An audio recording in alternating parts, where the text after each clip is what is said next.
The spring morning of 2006 began with an unusual disturbance on a quiet street in suburban Virginia. 5 Virginia State Police vehicles, without sirens or flashing lights, quietly parked in front of an old single-story house that for many years had never been linked to any criminal record. Neighbors stood silently behind their curtains as officers positioned themselves around the property, checking the front and back entrances and exchanging brief communications via radio. Inside, a middle-aged woman was preparing breakfast, a habit she had repeated for nearly 14 years in her reclusive life, with the daughter she had raised as her own flesh and blood. The knock on the door sounded dry and decisive. "We are the Virginia State Police. We are investigating the disappearance of Chloe Sanders, age 5, that occurred in Roanoke in 1992. According to the officers later, the woman froze, her hand dropping limply by the edge of the kitchen table,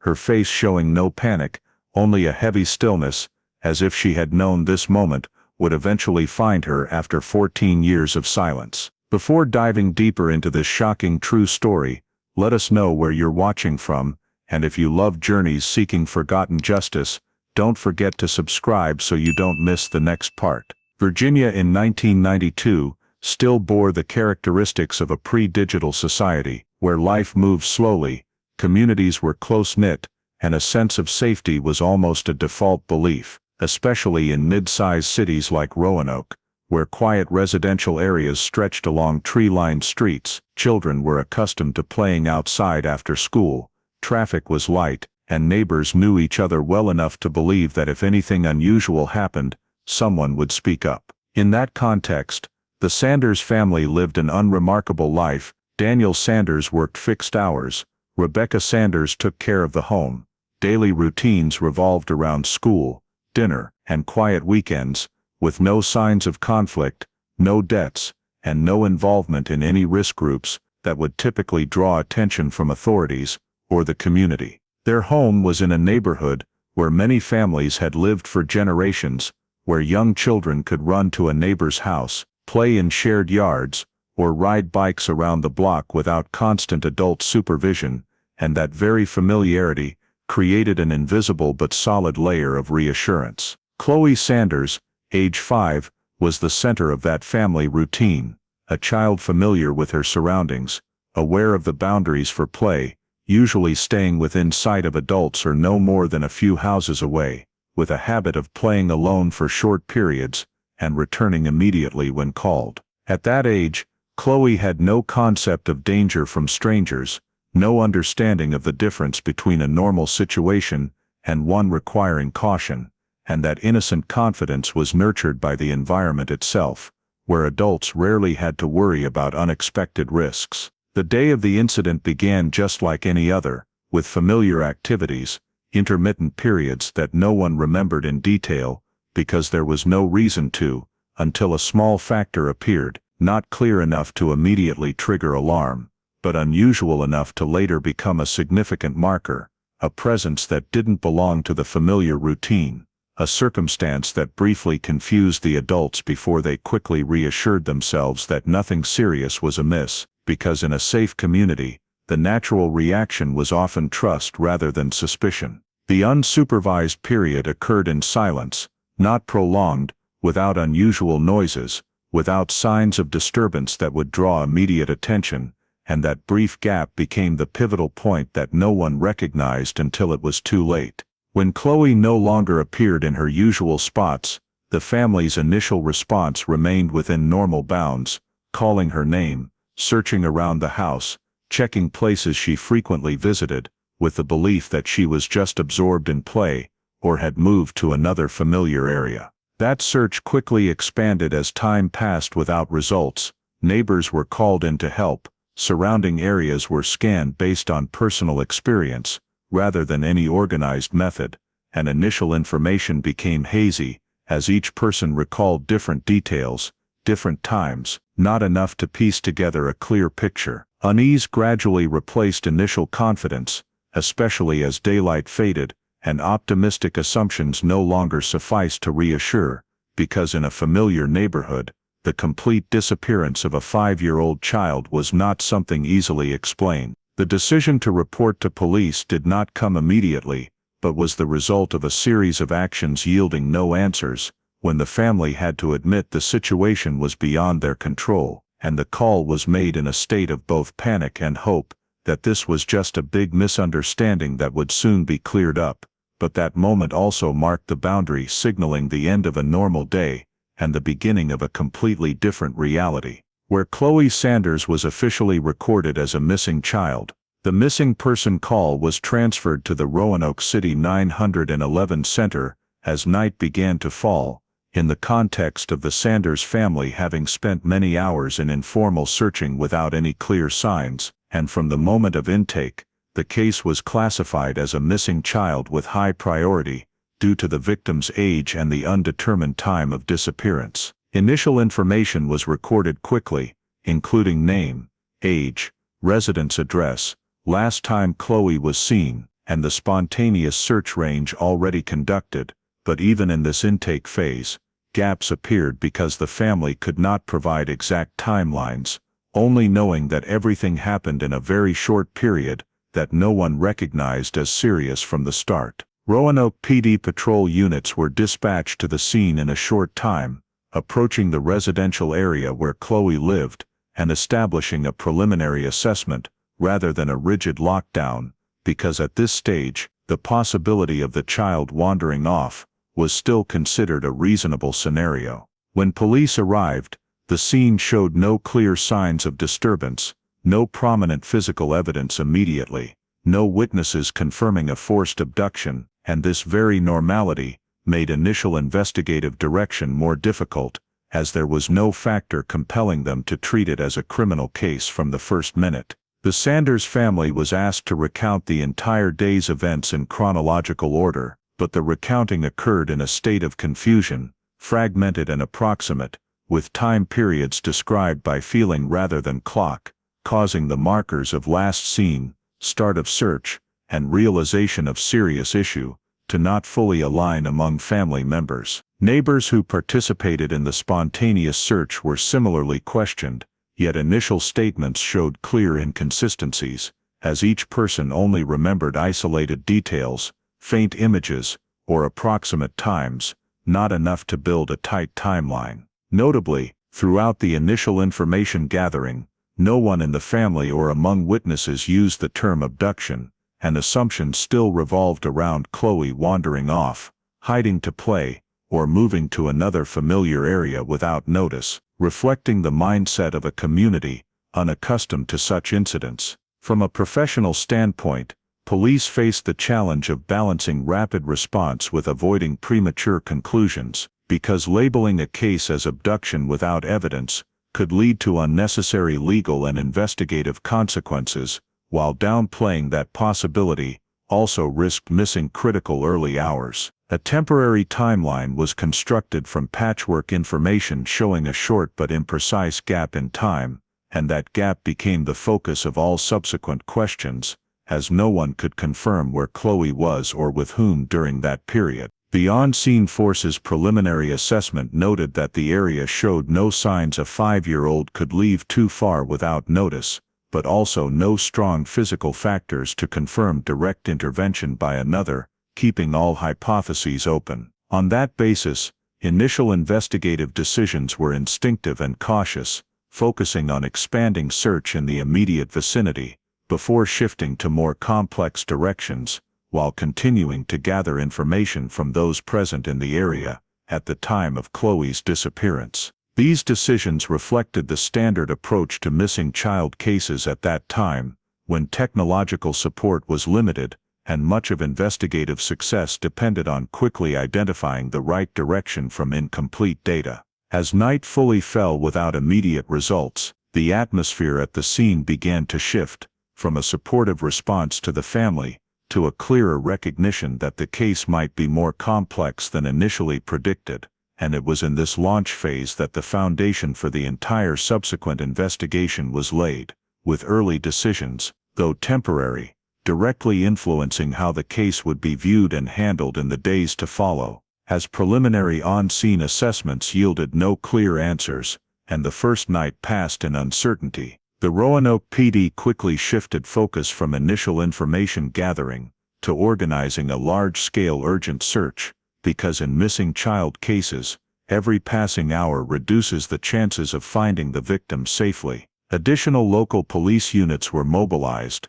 along with calls for support from rescue forces, community volunteers, and civilian search groups familiar with the local terrain, forming a search network covering spaces a 5-year-old could reach in a short time. The initial focus remained around the residential area where Chloe lived, assuming that if she wandered off, she was likely still within walking distance, so every side street, backyard, shed, lawn, and obscured area was systematically scanned more thoroughly than the prior spontaneous search. With no clear results in the immediate range, the search had to expand to adjacent areas, including small wooded patches, trails, vacant lots, and ongoing or abandoned construction sites, places that might attract a child's curiosity, but also posed high risks. To increase efficiency, police deployed scent-trained search dogs, starting from positions believed to be Chloe's last known locations, hoping to track her movement before traces were erased by time, weather, and human activity. Concurrently, support vehicles like patrol cars, high-powered lighting, and area maps were used to coordinate search teams, avoiding overlaps and ensuring no critical areas were missed, despite challenges from lighting and terrain. During the sweep, some items were discovered in positions not fully consistent with a simple wandering scenario, including personal belongings tied to Chloe's daily life, and recording and marking the discovery locations of these items was done more carefully than prior steps, as these were the first physical elements potentially directly linked to the victim's disappearance. Each discovery was evaluated in the overall scene context, not just based on the item itself, but where it appeared, in what condition, and whether it showed signs of movement, as these details could suggest direction of travel or intervention by another. As initial search results did not lead to locating Chloe, investigators began recognizing that the wandering hypothesis was increasingly untenable, especially as the search expanded without finding traces of a child moving continuously for hours without being seen. Data from the search forced police to adjust approach, shifting from purely terrain scanning to questioning whether Chloe left the area by vehicle or under adult control, though at that point no direct evidence supported this hypothesis. This adjustment did not happen abruptly, but resulted from gradually eliminating less likely scenarios, as each area was confirmed thoroughly checked without new clues. The high-intensity search not only pressured participants, but also exposed limits of relying solely on human effort, without modern tech support, making subsequent decisions carefully weigh continuing physical expansion versus re-evaluating initial hypotheses. As the new day began with unchanged results, the urgent search had fulfilled its role in establishing what could and could not occur within Chloe's familiar geography, while creating a real data foundation for investigators to view the case through a different lens, where initial assumptions had to be reconsidered based on what the search excluded rather than what it found. The terrain sweep in the residential area and surrounding vicinity did not yield Chloe's location, but it had one very important consequence: the range of possible wandering off was narrowed, while the range of taken by an agent began to become more plausible. Roanoke PD shifted its focus to reconstructing the final moment based on witnesses, because the nature of the case lay in the information gap rather than in the search map. The first step was to identify sightings with strict criteria, not based on feelings, not based on guesses, only based on a specific action linked to Chloe, a clear identifying feature, or a direct interaction sufficient to confirm with certainty that the person was seeing the right girl and not another child in the neighborhood. The investigators separated the Sanders family into different interview locations, conducted looped questioning, required descriptions in sequence, required descriptions in reverse sequence, then cross-referenced overlapping points to reduce the impact of remembering according to the shared story that often emerges when family members have discussed too much during the panic. In parallel, neighbors who joined the spontaneous search were listed, divided into groups. Saw Chloe that day, only heard the information, only participated in the search, to prioritize sources of direct testimony value. One difficulty emerged very early. Each person's concept of last time differed, because neighborhood life was accustomed to children running back and forth. Many people glanced without registering, many only remembered because they heard the name called later, leading to sightings sometimes being mixed with recalling. Investigators asked questions in a way that locked the context: what Chloe was wearing, what she was doing, where she was standing, who she was with, what sounds were around, what the weather was like, what objects were nearby, and most importantly, what factor made people remember that moment instead of dozens of similar moments in the day. From the answers, they created a witness diagram by reliability level, attaching each statement to a spatial location rather than just a time point, because at this stage, time was still the biggest noise variable. The second step was cross-referencing testimonies, not only to find contradictions, but also to find independent overlaps, details that appeared in multiple people but could not have come from hearsay, such as an unusual movement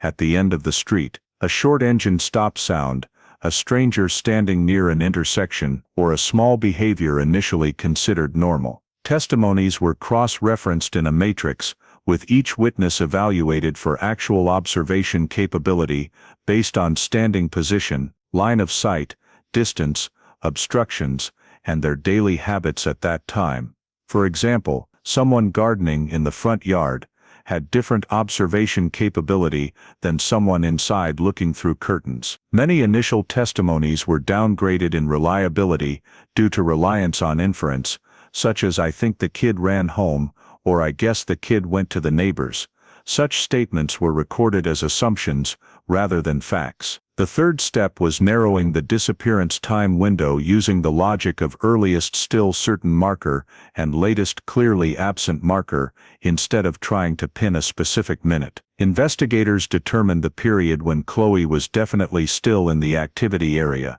then the first moment the family began searching with urgency, followed by the moment neighbors joined, then the moment the 911 call was made, thereby creating a time band with verifiable behavior milestones. Verifiable behaviors here included internal phone calls, knocking on neighbors' doors, someone leaving the house to search in a certain direction, and someone returning to report "not found." These points helped build a progression curve of awareness, showing when the family shifted from normal search to desperate search. The narrower the time band, the clearer the movement pattern. A 5-year-old child wandering off on her own would leave signs in one of the swept areas, while the absence of signs fit the scenario of leaving the area by vehicle or being led along a less noticed route. The fourth step was analyzing observation blind spots, treating the neighborhood as an open crime scene box. Investigators walked each street segment,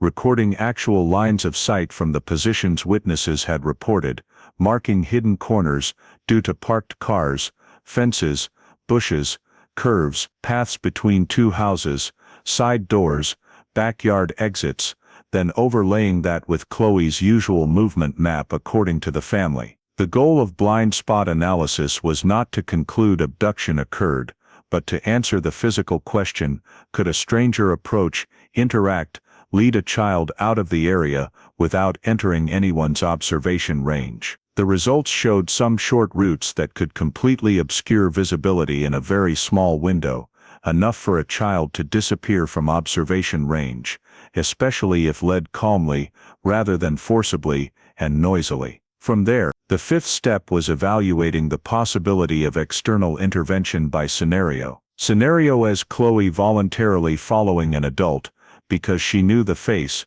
or was promised something. Scenario B was Chloe being carried or pulled through a blind spot. Scenario C was Chloe being put into a vehicle in a hidden position and leaving the neighborhood. Each scenario was placed on the narrowed time band and blind spot map to assess fit. Investigators simultaneously considered the psychological anchor point factor of adults in the neighborhood. The belief in safety reduced vigilance, so a stranger only needed sufficiently normal behavior to blend into the context without being stopped. To avoid the investigation being led by fear, they asked counter questions. If a stranger really appeared, who was most likely to see them? Where were they standing? What reason to remember? And was there any sign that the appearance was unusual that day? These questions help filter stranger details from the noise of collective memory, because in child disappearance cases, panic often causes any unfamiliar figure to be exaggerated into a suspect. Roanoke PD noted that the phase of reconstructing the final moment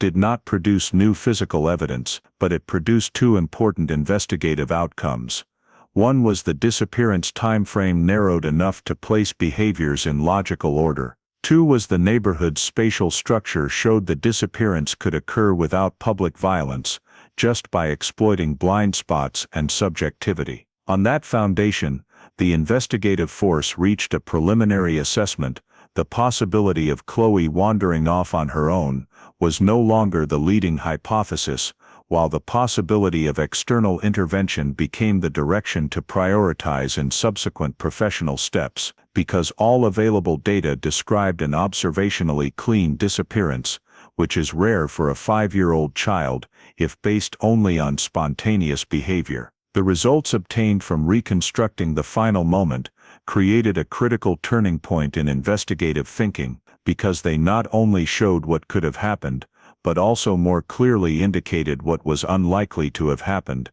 and it was from this elimination that the abduction hypothesis began to be taken seriously. The investigative force conducted a systematic comparison between the two main scenarios of wandering off and being taken, not based on feelings or fear, but based on data collected from field searches, witness testimonies, and spatial analysis. In the wandering off scenario, a 5-year-old child typically leaves a continuous chain of signs, including being seen moving through multiple points, reacting when encountering strangers, or at least appearing in one of the thoroughly swept areas, especially in a residential area with moderate foot traffic and rapid search deployment. The reality of the case showed a complete absence, no chain of successive observations, no traces indicating Chloe continued independent movement after the disappearance point, and no responses consistent with spontaneous behavior for a child of this age. In contrast, the being taken scenario, though more alarming, explained many factors that the wandering off hypothesis could not cover, including Chloe disappearing in a short time window, without creating noise or attention, and not appearing in any area within a reasonable search radius. On that basis, the investigative force began gradually eliminating unfit hypotheses. First, the possibility of Chloe leaving the neighborhood on her own, without adult intervention, because this would require her to pass through many easily observable points, without being seen by anyone, a scenario increasingly unconvincing as the number of witnesses and sweep range increased. The possibility of Chloe suffering an accident in the area was also significantly downgraded, because dangerous areas had been thoroughly checked without related signs, and a serious accident occurring, without leaving any physical evidence, was inconsistent with the scene reality. As these hypotheses were gradually eliminated,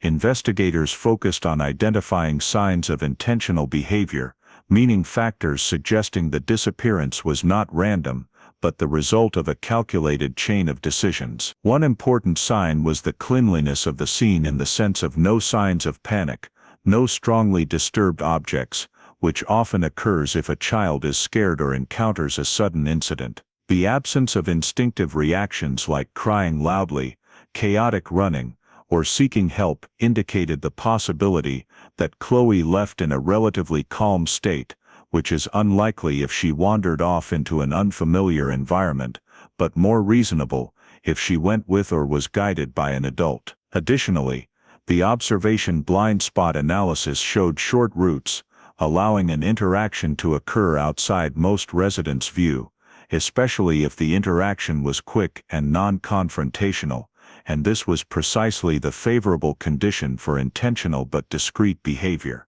Investigators also considered the timing factor in behavioral terms, not clock terms, noting that the disappearance occurred in a window when adult supervision decreased, due to familiar daily habits, a characteristic often exploited by those with intent, rather than a random coincidence. These analyses led to adjusting the investigative focus from trying to determine where Chloe might have gone to determining who might have approached Chloe in that gap, and how such an approach could occur without drawing attention. This shift did not mean completely eliminating other hypotheses, but rearranging priority order, placing the abduction hypothesis in the leading position, so subsequent professional steps could be implemented more focused. In establishing the abduction hypothesis, the investigative force also faced psychological and social challenges, because acknowledging this possibility meant accepting that a serious violation could have occurred right in a community considered safe, and this not only affected the victim's family,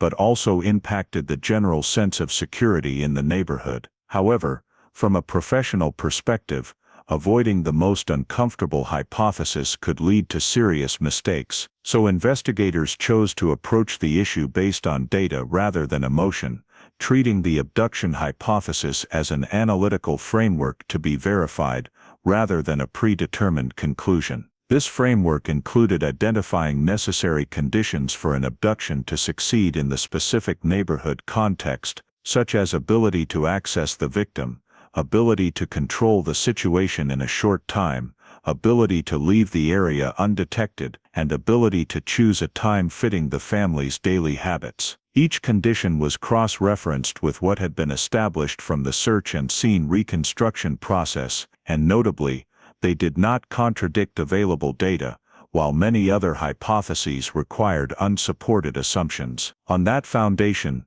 the abduction hypothesis was established as the main investigative direction, not because it was more sensational or dramatic, but because it was the most reasonable explanatory framework for a quick, silent, traceless disappearance of a 5-year-old child in an environment seemingly safe. This establishment marked a turning point in investigative thinking, because from here, all new data would be evaluated through the lens of intentional behavior, and key questions would revolve around who could have carried out that behavior, how, and based on what specific opportunities in the thoroughly analyzed context. Establishing the abduction hypothesis as the main investigative direction led to a structural change in how authorities approached the case, because from this point, the focus was no longer on where Chloe went, but shifted to who could have approached and controlled her in the short identified time gap. Roanoke PD began by compiling a comprehensive list of individuals who had direct or indirect contact with Chloe in the days before she disappeared, including extended family members, nearby neighbors, family friends, people frequently passing through the area, as well as individuals with legitimate reasons to appear in the neighborhood, such as delivery workers, repairmen, service providers, or community activity participants. This list was built in layers, from those with close and frequent relationships, to those who only appeared briefly, but during the sensitive time frame, with the goal of not missing any contact possibility, no matter how small. After the initial list was formed, the investigative force classified individuals by access level and opportunity, based on criteria such as geographic distance to Chloe's living area, familiarity with the Sanders family's habits, ability to be present at the scene without drawing attention, and verifiable daily schedule on the day of the incident. Checking acquaintances and neighbors was done systematically, not based on personal suspicion feelings, but based on opportunity logic, because in cases involving children, those with high access capability are often not completely strangers. Investigators conducted preliminary interviews with each person on the priority list, focusing on determining where they were, what they were doing, and whether they saw anything unusual during the time Chloe disappeared, while noting attitude, cooperation level, and consistency in statements for later evaluation. In parallel with on-site interviews, a background check process for prior convictions was implemented, focusing on individuals in the area with histories of sexual offenses, violence against children, or similar violations, even if those convictions were not directly related to abduction behavior. The list of prior conviction subjects was cross-referenced with the list of people passing through the area to identify potential intersections, but initial results showed most such subjects either were not near the scene at the appropriate time or had clear enough alibis to be temporarily deprioritized. In the early suspect profiling process, the investigative force also faced community pressure when some individuals were put in the spotlight simply because they were unfamiliar or had behavior considered unusual in a familiar neighborhood, and this required investigators to adhere firmly to professional principles to avoid emotional suspicion, leading to investigative deviation. Initial interrogations were conducted with the goal of gathering information and confirming alibis, not accusing, because at this stage, there was not enough basis to treat anyone as a formal suspect. Investigators asked questions around daily habits,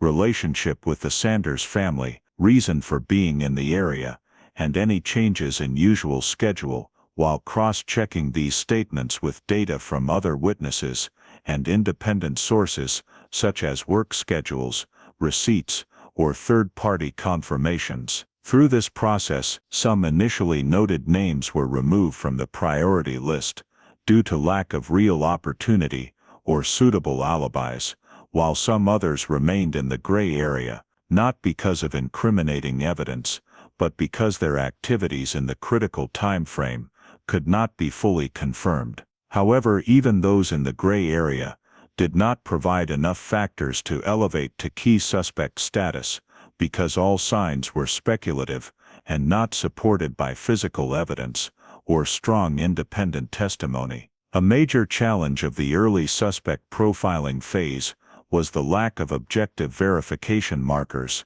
when surveillance technology was limited, and most information relied on human memory, which is easily distorted under psychological pressure and community information spread. This forced the investigative force to continually balance expanding the suspect list to avoid missing anything and narrowing it to avoid dispersing resources, a difficult equation in a context where time passed without clear breakthroughs. Although initial interrogations were conducted broadly, the overall results showed no individual met all three core factors to become an early suspect, including clear opportunity, identifiable motive, and unusual post-event behavior. The absence of a standout suspect did not mean the abduction hypothesis was rejected. On the contrary, it indicated that if the behavior occurred, it was carried out discreetly and left no easily identifiable traces in the victim's familiar circle. This situation forced the investigative force to acknowledge that the early suspect profiling phase, though necessary, did not yield conclusive results, and that all data collected up to that point was only enough to eliminate some possibilities, but not enough to identify a specific subject. The temporary conclusion of this phase was that no suspect met sufficient criteria to be considered key, while emphasizing that continued investigation would need to rely on approaches beyond the direct contact list, because in the current context, Chloe's disappearance seemed not tied to an easily identifiable individual from the familiar circle around her. The failure to identify a suspect with sufficient indicators during the early containment phase forced the investigative team to expand the information-gathering space beyond the circle of people familiar with the Sanders family, making media channels and the public tip line an indispensable part of the investigative process. The official missing person alert was issued with Chloe's basic identifying details, aimed at triggering the memories of those who might have seen something but had not yet realized its importance at the time of the incident. Local media quickly got involved, covering the case in regional news broadcasts, print newspapers and radio stations, extending the reach far beyond the initial neighborhood while creating a certain social pressure that compelled anyone holding information to consider coming forward. As coverage expanded, the volume of calls and tips sent to the tip line surged rapidly, reflecting the double-edged nature of mobilizing the public. On one hand, it enabled access to indirect witnesses who had never been reached before. On the other, it led to a flood of unverified information. The investigative team established a multi-layered screening process for the tip line, in which each tip was categorized based on specificity, verifiability, and relevance to the pre-established time and space framework, to avoid treating all leads equally. Tips that were vague, based on feelings or personal speculation, were noted but not prioritized, while those describing a specific behavior, vehicle, or individual tied to a particular context were forwarded to the investigative group for independent verification. However, as the number of tips increased, misinformation became increasingly evident, including reports of sightings of Chloe in locations far from the area, unsubstantiated claims about the suspect's identity, and even fabricated stories designed to attract attention or satisfy the personal needs of the tipster. Some tips that initially seemed promising, after verification, proved inconsistent with the time frame or Chloe's identifying characteristics, forcing the investigative team to spend considerable time eliminating them, rather than getting closer to answers. Regional media, while playing a crucial role in disseminating information, also inadvertently contributed to noise, as news updates repeatedly included unconfirmed details, leading some potential witnesses to be influenced by what they had heard or read before giving their statements, thereby reducing the independence of their memories. To counter this, Roanoke PD had to adjust how tips were received and processed, emphasizing parallel verification and requiring supporting evidence for tips deemed valuable, rather than relying solely on the volume of calls or the urgency expressed by the tipster. Nevertheless, pressure from the public and media still created significant pull, forcing the investigative team to respond in multiple directions at once,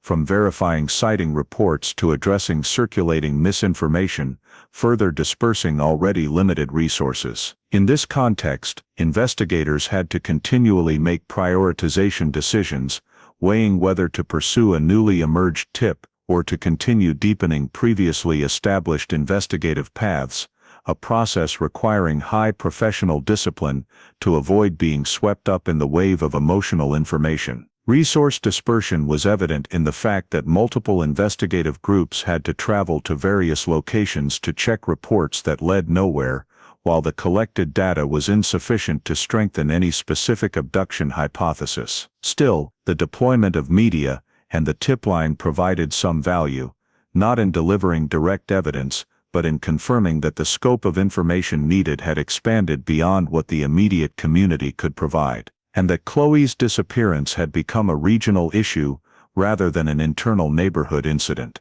This also forced the investigative team to reassess resource allocation strategy, as continuing to expand without clear filtering criteria would slow progress rather than accelerate it, especially as time passed and diminished the value of vague memories. In this phase, every decision to pursue or discard a tip involved trade-offs. Overlooking one could mean missing a critical clue, while pursuing too many stretched investigative capacity to the point of losing focus. This delicate balance shaped the entire investigative flow in the context of exploding media coverage, and though it did not yield an immediate breakthrough, it highlighted the practical limits of relying on public information in child disappearance cases, where collective emotion can be both a supportive force and the greatest source of interference in the search for truth. The expansion of the investigation through media and the tip line did not produce any decisive breakthrough, and as the waves of public information gradually subsided, the harsh reality became clear: the case remained stuck at its starting point, with more questions than answers. The parallel investigative paths pursued in the previous phase, from screening potential suspects and verifying sighting reports to analyzing intentional behavior, failed to generate evidence strong enough to move the case into a new stage. Leads that had once been highly anticipated, after thorough examination, were successively eliminated due to inconsistency with the narrowed time frame, mismatch with Chloe's identifying features, or inability to be independently verified with objective data. Investigators had to acknowledge that most of the collected information was only sufficient to rule out weak hypotheses, not to bolster a strong one, and the absence of a dominant direction caused the investigative process to slow down noticeably. In this context, the resources initially dedicated to the case were gradually reallocated to prioritize newly emerging incidents, reflecting the reality that law enforcement cannot maintain high intensity indefinitely without specific signs of progress. One of the biggest obstacles at this point was the lack of decisive evidence, not just physical evidence, but also indirect evidence, strong enough to connect disparate data into a convincing logical chain. There was no DNA for comparison, no footage from surveillance systems, no direct witnesses to the act of taking Chloe away from the area, and no confessions or post-event behavior unusual enough to shift the situation. Items collected during searches, though carefully preserved, provided no new information beyond confirming Chloe's presence at certain locations, something the investigators already knew. In internal review meetings, the case was reanalyzed multiple times to determine if any avenue had been overlooked, or if any assumption needed re-examination, but the repeated conclusion was that all reasonable steps within the investigative framework of the time had been taken. When no viable paths remained for continuing at high intensity,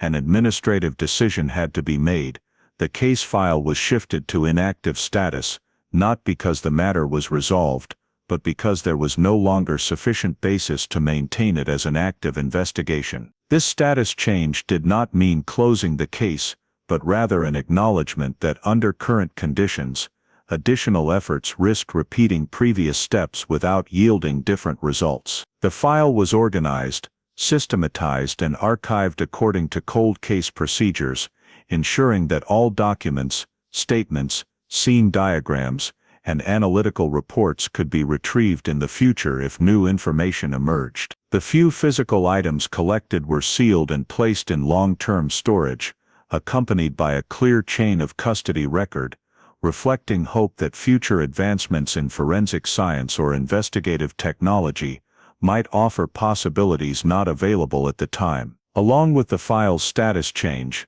the investigators who had been closely involved in the early phase gradually withdrew from direct roles, reassigned to other duties, leaving the case in the hands of a specialized archiving unit rather than an active investigative team. This shift was systemic rather than personal, but it still left a noticeable psychological void. As for those who had invested significant time and effort,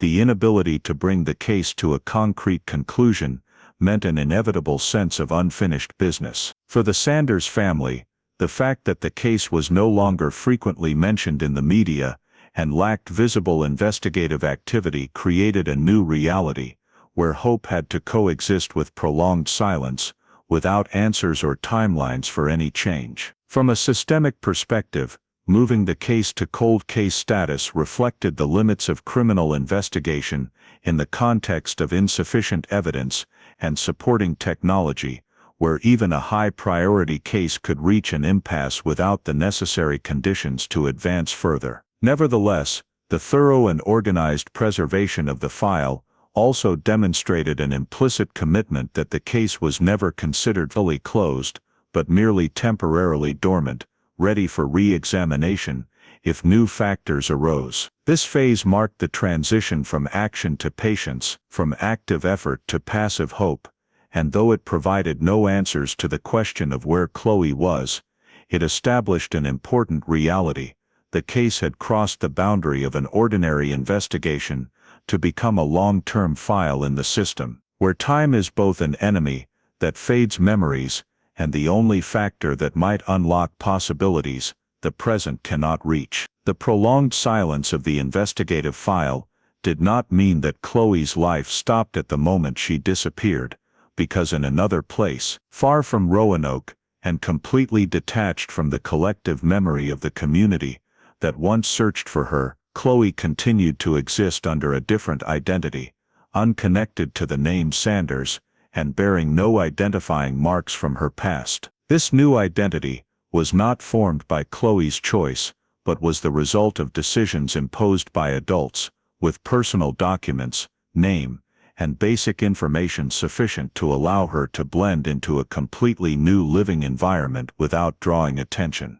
The new residence was not within the familiar bounds of Virginia, but in a different area, where the community had no shared memory of the 1992 disappearance, and thus no reason to suspect a child appearing with incomplete background or a simple origin story. The environment appeared normal on the surface, with a stable daily rhythm and routine activities following the pattern of an unremarkable family, enough to avoid scrutiny from neighbors, schools, and local authorities. Chloe grew up in an alternative nurturing environment, where relationships were built based on the new role assigned to her, rather than on biological ties or true personal history, and this outward stability helped reinforce the cover over her real identity. In the early years, Chloe's life showed no clear signs of a disrupted past, as at such a young age, any memories of her original family, if they existed, appeared only as fragmented pieces, not clear enough to raise questions or create contrast with the present. The surrounding environment provided no cues to remind her of Roanoke, the Sanders family, or the large-scale search once conducted for her, and thus the new identity gradually became the only reality Chloe knew. Chloe's social relationships were formed entirely within this new context, from school to community activities, where she was seen as an ordinary child with paperwork matching background, without obvious gaps sufficient to spark outside curiosity. The absence of clear ties to the past stemmed not only from lack of information, but also from tight control over background details, as questions about family origins were answered with a consistent template, enough to satisfy but not to open the door to deeper inquiries. In this setting, Chloe had no opportunity to encounter elements that might lead her back to her true identity, as all traces were severed from the timeline before her disappearance, creating a complete break between the two phases of her life. Chloe's true identity was concealed not just by documents or fabricated stories, but also by the seamless flow of daily life, as each passing year blurred the ability to compare present and past, especially in a society where data was not yet widely interconnected, as in later decades. Growing up in an alternative environment also shaped how Chloe perceived herself, as concepts of family, origin, and belonging were built on the existing reality, rather than on what had been taken away when she was too young to consciously remember. Throughout her initial growing up process, no event was strong enough to force this identity to be re-examined, and the concealment thus took the form of prolonged normalcy, rather than confrontation or violence, making suspicion unnecessary in the eyes of those around her. That very normalcy was the most critical factor keeping Chloe's true identity beyond the reach of detection systems of the time, when there were no mechanisms to connect missing child records across wide areas, and when deep verification of a child's personal origins was not a priority in everyday administrative life. For Chloe, life under a different identity was not an act but the only reality, where all memories, relationships, and experiences were built continuously without interference from questions that had never been asked. Her existence in this phase thus ran parallel but completely separate from the cold case file lying dormant in the Roanoke PD archives, two timelines that never intersected, one side the passive waiting of the investigative system, the other the quiet continuation of a life reshaped from scratch. This absolute separation made future identification of Chloe more complicated, as there were no surface signs indicating she had once been the center of a major search, and her true identity continued to be protected not by the sophistication of a conspiracy, but by the lack of connections between data fragments that the era was not yet capable of piecing together. Life under the new identity did not have the appearance of constant hiding, but unfolded as a prolonged period of stability, where Chloe's daily activities were arranged according to the familiar rhythm of a child growing up in an environment free of surface conflicts. She attended school regularly, participated in age-appropriate activities, and developed routines centered around school, meals, sleep, and simple leisure time, all contributing to a sense of normalcy, convincing enough that no one questioned her origins. In this environment, Chloe was seen as a child with a quieter personality compared to some peers, but not to the extent of standing out or raising concerns, and these traits were usually attributed to individual differences rather than signs of a disrupted past. The relationship between Chloe and her guardian was built on roles established from the start, in which the adult held absolute control over information, while Chloe experienced the surrounding world through what was selectively provided. The care shown outwardly was sufficient to meet basic life needs, from food and education to maintaining the image of a stable family in the eyes of the community, and this minimal adequacy ensured the nurturing environment was not viewed as abnormal. However, the relationship was not based on open sharing about background or family history, but maintained through clear boundaries, where questions exceeding the predefined framework were often redirected or answered with consistent templates. Controlling background information became an inseparable part of daily life, not through rigid commands but through the steady repetition of a simple story, enough to explain, but not enough to spark deeper curiosity. Documents related to Chloe's identity, from school records to medical files, all reflected this story, creating a consistent administrative shell that made any routine check unlikely to detect gaps. As she grew, some subtle abnormal signs began to appear, not clear enough to be seen as problems, but sufficient to create small differences in how Chloe responded to her surroundings. These differences might manifest as caution in new relationships, more guarded reactions to strangers, or a higher-than-average tendency to comply, traits often explained as results of personality or upbringing rather than indicators of unrecognized trauma. In the school environment, Chloe showed no disruptive or defiant behavior, but she also did not display deep attachment to the concept of family in the way many peers did, a small but consistent emotional distance over time. The absence of extended family stories, shared past memories, or specific relative connections did not draw special attention, as in many families this could occur for various reasons. For Chloe, the lack of awareness of her true past was not the result of conscious denial, but a natural consequence of growing up within a single timeline, where all information about the prior period had been removed very early. Any vague memories, if present, appeared as unnamed feelings rather than specific images, and over time, they blended into the general background of life experiences without forming clear questions. Each passing year further reinforced the new identity, as personal milestones, academic achievements, and social relationships, all tied closely to the name and story Chloe was taught to believe was her own. The guardian maintained information control, not through constant reminders, but by shaping a context where questions about origins became unnecessary or irrelevant, leading Chloe to accept what was given without feeling any lack. In the societal context of that time, a child lacking a complete past record was not enough to trigger intervention from authorities, especially without clear signs of neglect or abuse. This prolonged normalcy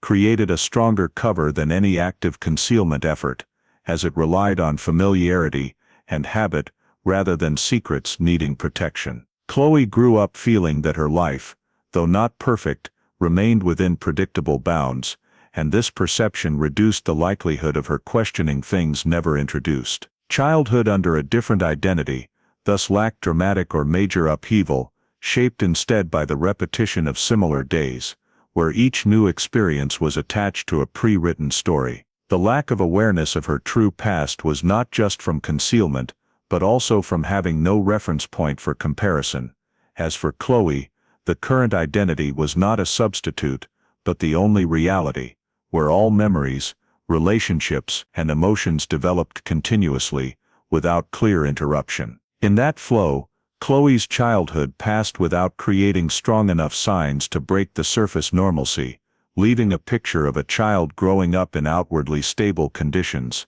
but with invisible gaps that she herself had never known existed. The prolonged normalcy in Chloe's daily life only began to show small cracks from the administrative system, where data meant to confirm human identity did not fully align as they typically do for an individual with a clear history. Initial inconsistencies did not resemble a shocking discovery, but were minor discrepancies, easily overlooked if not viewed in the overall picture, such as basic personal information not perfectly syncing across forms, some data entered later than usual, or details considered obvious for a child born and raised in one area, lacking seamless continuity. In educational records, Chloe's school transfer milestones and background information were recorded in a procedurally valid way, but lacked the usual links to prior periods,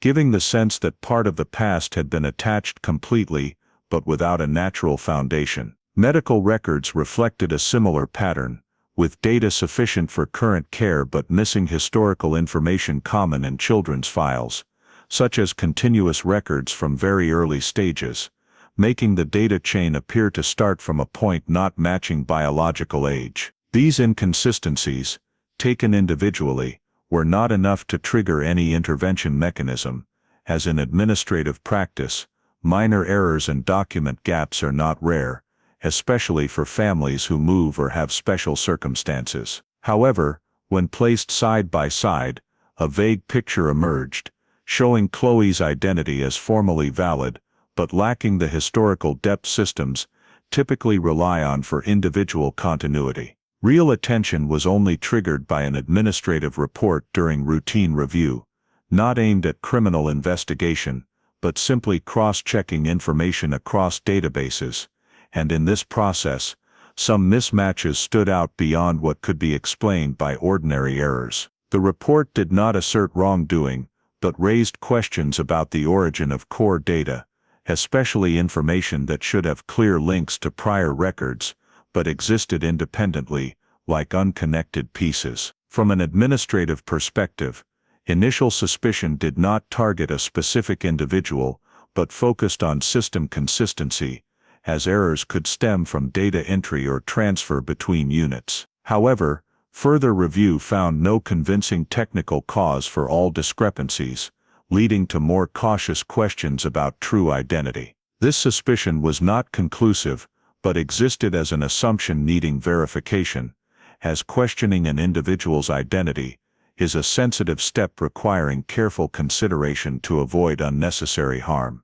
Relevant agencies began considering that Chloe might have been registered under non-standard circumstances, or that part of her personal history was missing for unclear reasons, and this ambiguity forced them to seek more information rather than accept existing data as obvious truth. Information about administrative abnormalities was passed internally, from record processing departments to higher units authorized for additional verification, but the process was discreet, causing no disruption to Chloe's daily life or those around her. This transfer was not for immediate accountability, but to ensure even small suspicions were examined fully, avoiding oversight of rare but significant cases. At this stage, Chloe's true identity was neither identified nor mentioned as a specific possibility, but the existence of administrative contradictions created a crack in the years-long normalcy cover.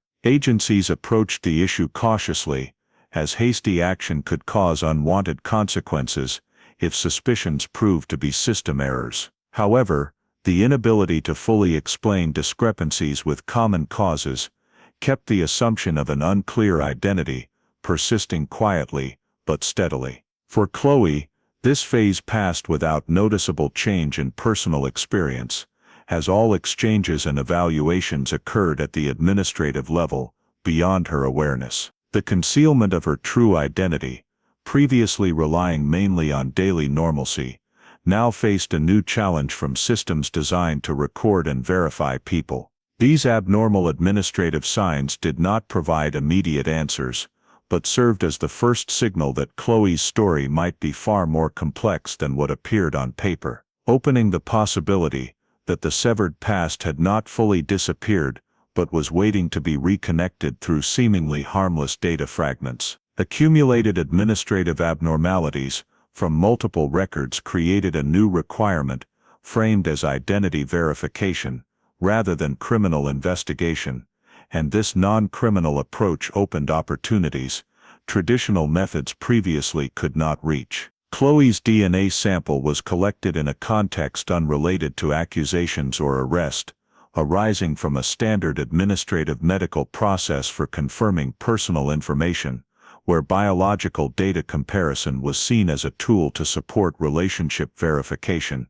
and record continuity. Sampling followed laboratory protocol, identifying the subject, recording current identification details, sealing the sample, documenting handover, and ensuring chain of custody to minimize risks of error or mix-up, as even a small mistake here could render later results questionable or unusable for verification. Rather than focusing on whether the sample is truly Chloe's, the lab processed it neutrally, creating a genetic profile for comparison, then sending results through appropriate channels to the evaluating authority. The key point was the next step. This DNA profile was not stored merely as medical data, but compared against modern databases used for identity verification cases, including reference datasets for missing persons or kinship confirmation in special situations. The comparison process did not use open-ended searching, but applied filters and criteria to reduce false positives, only returning results with genetic similarity, thresholds high enough to warrant review. During comparison, the system returned a biological link too strong to be random coincidence, showing Chloe's DNA profile had close kinship to a pre-existing reference profile in the database, turning an administrative suspicion into a recognition issue potentially rooted in a historical case.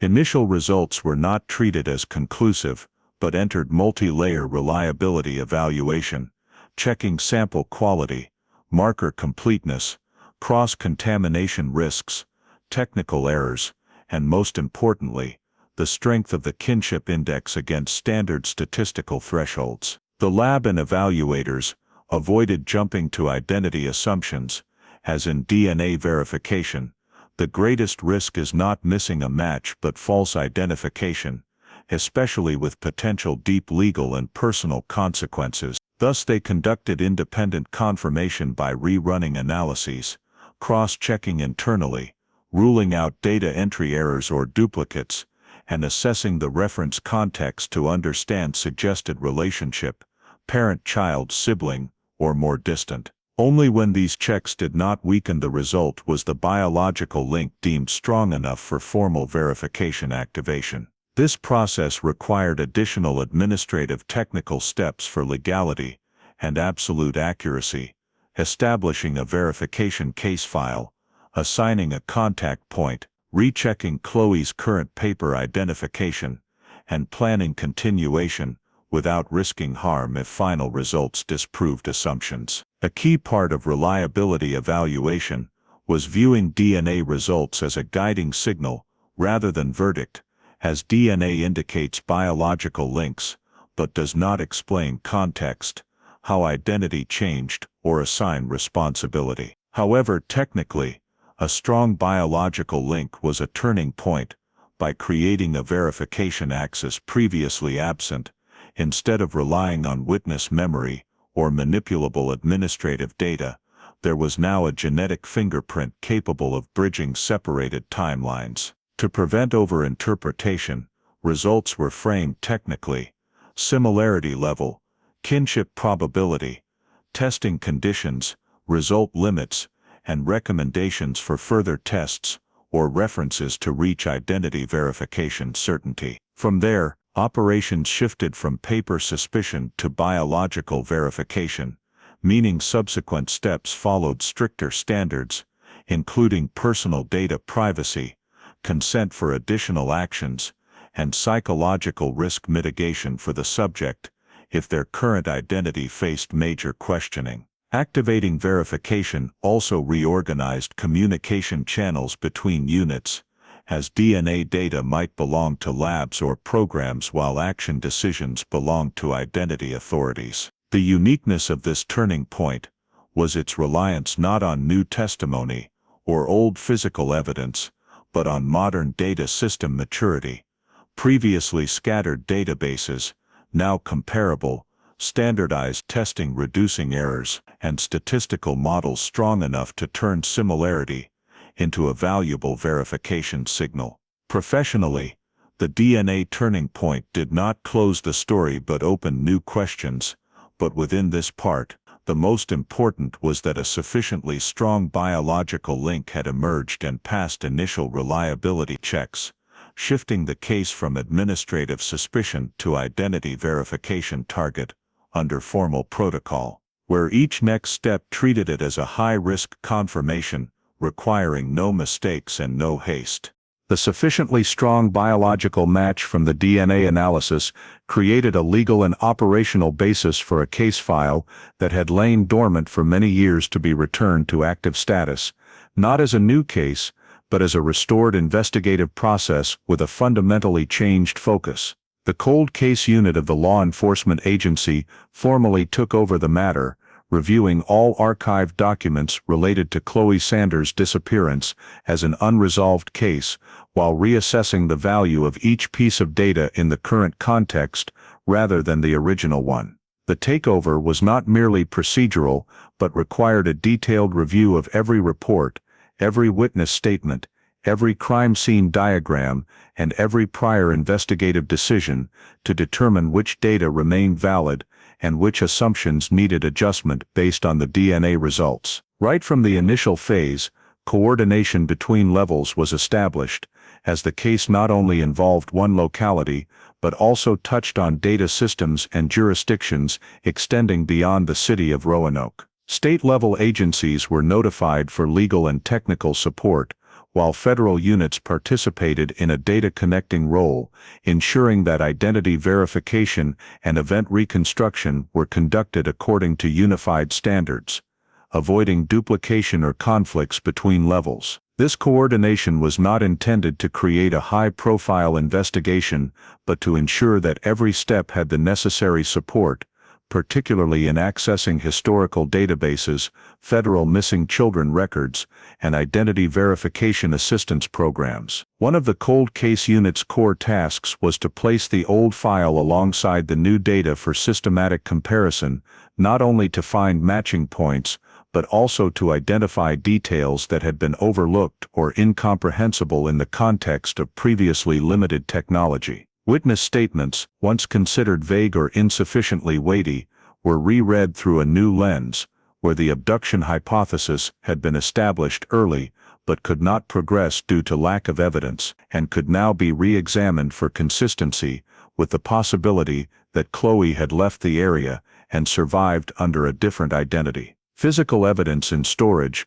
though yielding no direct information at the original time, was also re-evaluated for potential comparison with modern analytical techniques, not with the expectation of finding an overlooked clue, but to confirm that all reasonable possibilities had been considered within the new framework. Comparing the old file with new data did not occur as a simple search for coincidences, but as a reconstruction puzzle in which each prior investigative decision was re-questioned on what assumption was that decision based, does that assumption still hold, and if the assumption changes, what different conclusion would the old data lead to?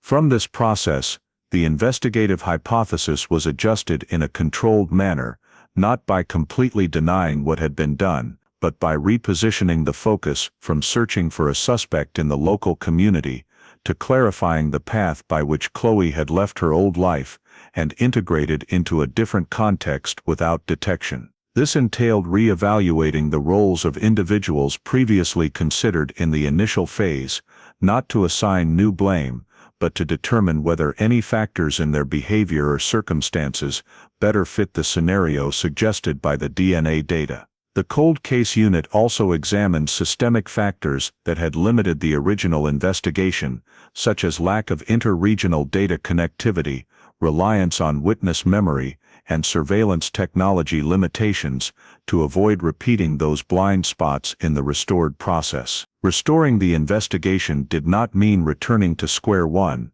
but reactivating a process with a stronger informational foundation, where each step was guided by biological data and modern comparison capabilities rather than inference alone. This required rebuilding the investigative plan in phases, clearly defining immediate objectives, medium-term goals, and limits that could not be exceeded within the current legal framework. An important element of reopening the case was managing expectations, both internally and with coordinating units, as although the DNA data had created a clearer direction, it did not automatically resolve questions about behavior, motive, or legal responsibility. The cold case unit approached the matter with the awareness that the core goal at this stage was identity verification and reconnecting two timelines, rather than immediately pursuing or concluding criminal behavior. During the restoration of the investigative process,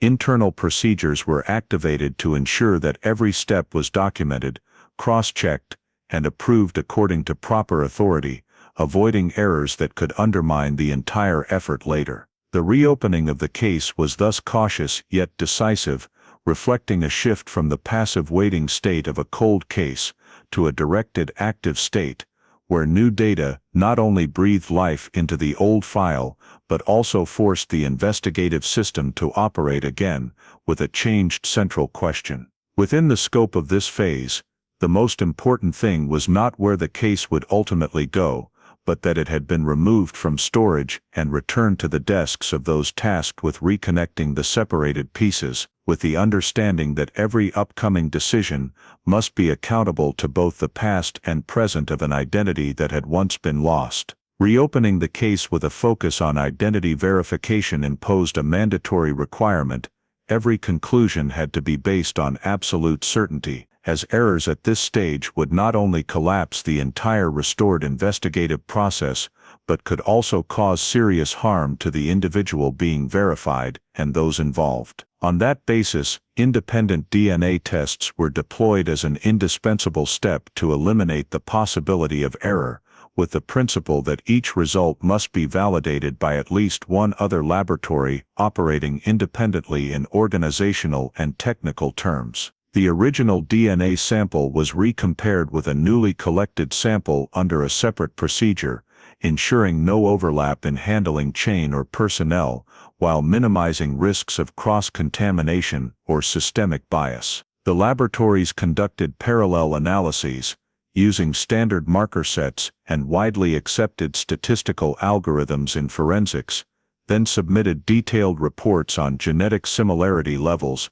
relationship probabilities, and scientific limitations of the results. Throughout this process, legal procedure control was prioritized, as identity verification was not merely a scientific issue, but an action with profound legal consequences. Every step from sample collection, transport, analysis, to result storage was fully documented in the file, ensuring an unbroken chain of custody and traceability of all actions if needed. Involved units strictly complied with personal information privacy regulations, minimizing the number of people with access to results in the pre-final conclusion phase, to prevent leaks or unnecessary psychological impact. When the independent DNA results were completed, they were brought into a comprehensive evaluation session, where forensic experts, investigative agency representatives, and legal department personnel jointly reviewed consistency across reports, checking for any technical discrepancies or statistical interpretation issues. Only when all results indicated the same biological link direction with probabilities exceeding strict acceptance thresholds was the process allowed to proceed to comparison with the Sanders family file. This comparison did not stop at DNA data matching, but also included reviewing the Sanders family's identity records from before Chloe's disappearance, including information on blood relations, family medical history, and legally stored biological data. Reference samples from the Sanders family were collected under a separate procedure, with full consent and strict legal oversight, ensuring verification occurred within a framework respecting individual rights and not exceeding approved purposes. When the comparisons were complete, the biological picture became clear to the point where random coincidence or technical error could no longer explain it,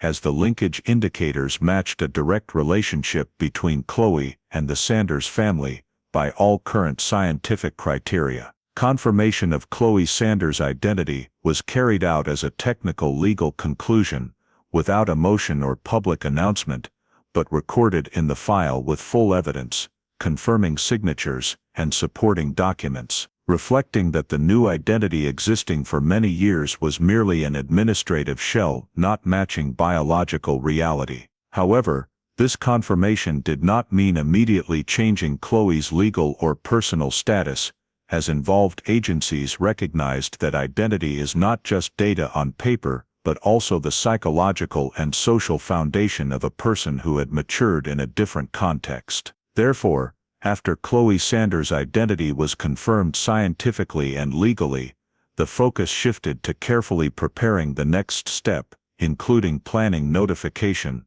assessing psychological impact, and determining legal limits in using verification results. Internal meetings were held to agree on the sequence of actions, ensuring no step was rushed or exceeded authority, while carefully considering potential consequences from bringing a long-hidden identity back into the light. This preparation also included reviewing the entire restored investigative file to determine which questions had been answered through identity verification and which remained open, especially issues related to the circumstances leading to Chloe living under a different identity. Within the scope of this phase, the most important thing was not announcing results, but ensuring that the conclusion confirming Chloe Sanders' identity was placed on an indisputable foundation, both scientifically and legally, so that every subsequent step, whether involving the family, investigative system, or administrative decisions, was built on an absolutely verified truth. Confirming Chloe Sanders' identity placed authorities before a completely different challenge compared to previous investigative phases, as from this point, the focus was no longer on data or files but shifted to the specific person bearing that identity, with a continuous life history and a psychological foundation that could not be arbitrarily disrupted. A careful approach plan was developed, not aimed at directly informing the truth, but at creating conditions for Chloe to receive the information at a pace suited to her psychological processing capacity, avoiding turning a scientific verification result into an uncontrollable personal shock. This plan was drafted based on a comprehensive assessment of her current age, the degree of attachment to the identity she was living under, her surrounding social environment, and potential risks if the information was delivered suddenly or without professional support. Psychological experts were involved from the initial planning stage,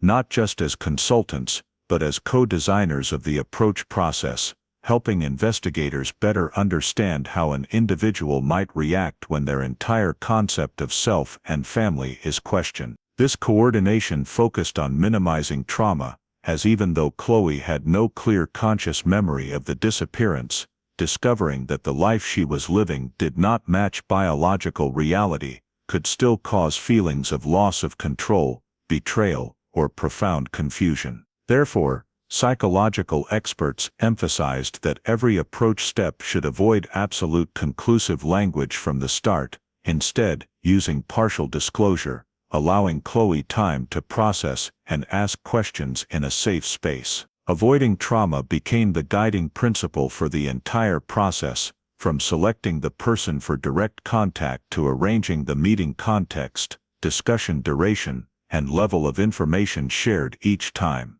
Investigative personnel did not directly act as the primary informant, but stayed in a background support role, to reduce the feeling of being interrogated or treated as an investigative subject, while ensuring Chloe did not feel forced to confront an unfamiliar power system. Information disclosure was designed in steps, starting with neutral concepts about file verification, the existence of mismatched data, then gradually leading to the possibility of a different personal history, without hastily labeling or reaching a final conclusion in the early phase. This approach allowed Chloe to participate more actively in the recognition process, rather than being placed in a passive position receiving an externally imposed truth. Throughout this process, Chloe's reactions were closely monitored by psychological experts, not to judge right or wrong, but to adjust pace and communication methods,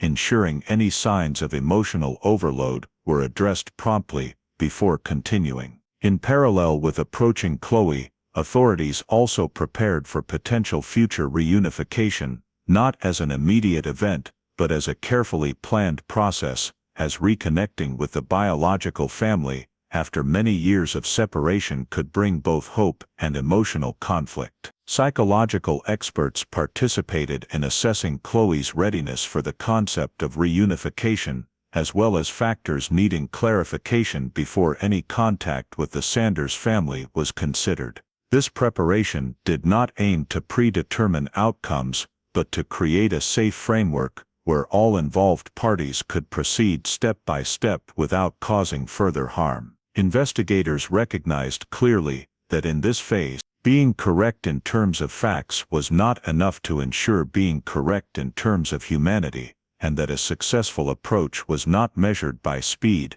or the amount of information disclosed, but by the ability to keep Chloe stable, feeling respected, and in control of what was happening in her life. Therefore, every decision was weighed through the lens of long-term psychological consequences rather than short-term investigative benefits, as the core goal had shifted from decoding a file to protecting a person who had lived for many years under an identity not of her own choosing. Within the scope of this approach phase, there were no actions involving full revelation or decisive conclusions, but only calculated steps to open possibilities for dialogue, build a foundation for understanding, and prepare mentally for potentially larger changes, with the awareness that the approach at this time would shape how Chloe viewed not only her past, but also her relationships and decisions in the future. The cautious steps taken in the previous phase lay the groundwork for the meeting to be organized as a tightly controlled process rather than a spontaneous event, because the goal at this point is not to create an immediate emotional moment, but to ensure psychological and legal safety for all parties involved. The meeting environment is selected based on criteria of neutrality, privacy, and familiarity, avoiding spaces that might evoke a sense of being watched or coerced, while allowing psychological experts to be present discreetly to provide support when needed. Family relationship confirmation is not carried out through emotional declarations, but through pre-prepared verification steps, where biological data and legal records serve as the foundation, and direct interaction serves to reinforce perception rather than create pressure to prove. In this context, Chloe is not placed in a position of having to choose or react according to any template, but is empowered to control the pace of contact, with the ability to pause,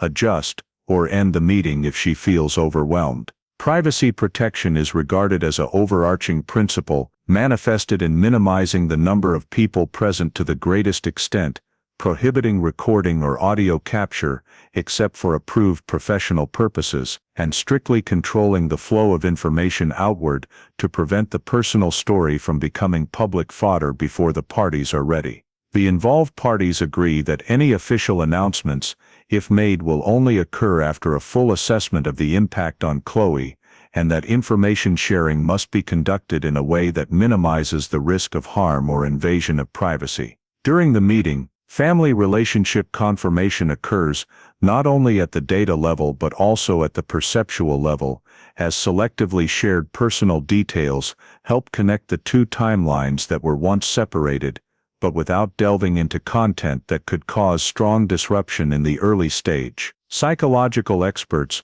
monitor Chloe's reactions to assess readiness for subsequent steps, not seeking intense emotional expression, but focusing on stability indicators such as the ability to communicate, ask questions, and maintain presence in the meeting. Notification of the reunion is carried out in a controlled manner, starting from the necessary internal scope to ensure related administrative procedures and support are activated, before considering expanding information outward, if it serves legitimate interests and does not infringe on Chloe's privacy. Authorities play a coordinating role, ensuring that no party is placed at a disadvantage due to information or power imbalances, while maintaining clear boundaries between humanitarian support and legal obligations. Throughout this process, the focus is not on restoring a lost state, but on building a new foundation for the relationship, where the past is acknowledged but not imposed,